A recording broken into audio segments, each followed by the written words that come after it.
নমস্কাৰ বন্ধু বান্ধৱীসকল, মই মীনাক্ষী আপোনালোক সকলোকে স্বাগতম জনাইছোঁ। পকা কঁঠালৰ পৰা যিটো পিঠা বনোৱা হয়, কেনেকৈনো বনাইছোঁ তাকে দেখাবলৈ চেষ্টা কৰিছোঁ। আপোনালোকে ট্ৰাই কৰি চাব পাৰে। যদি ভাল লাগে লাইক কমেণ্ট শ্বেয়াৰ কৰি দিব। প্ৰথমতে কঁঠালখিনি এৰুৱাই লৈ তাৰ ভিতৰত থকা গুটিবোৰ এটা এটাকৈ আঁতৰাই ল'লোঁ। আঁতৰাই লোৱাৰ পাছতে চাওকচোন, যিহেতু কঁঠালৰ বতৰ সেইকাৰণে ভাবিলোঁ আপোনালোককো দেখাই দিওঁ। এখন চালনীৰ সহায়ত মই কঁঠালখিনি চেকি ল'লোঁ। দেখিলে চেকি ল'লোঁ আৰু তাতে ভাজি থোৱা পিঠাগুড়ি আছিলে, সেই ৰসখিনি অনুসাৰে মই অলপ দি দিছোঁ আৰু তাতে নিমখ লগাইছোঁ। 2 কাপমান জোখাৰ পিঠাগুড়ি দি দিছোঁ আৰু ভালদৰে মাঠি লৈ আছোঁ। লোৱাৰ পাছতে তাত অলপ টান হোৱাৰ কাৰণে গাখীৰ দি দিছোঁ।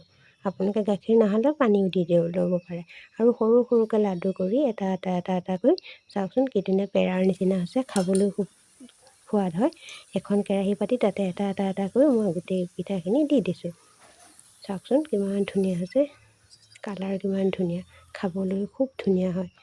মোৰ চাহৰ যোগাৰ হৈ গ'ল। আপোনালোকেও ট্ৰাই কৰি চাব। তেনেহ'লে আজিলৈ বাই বাই।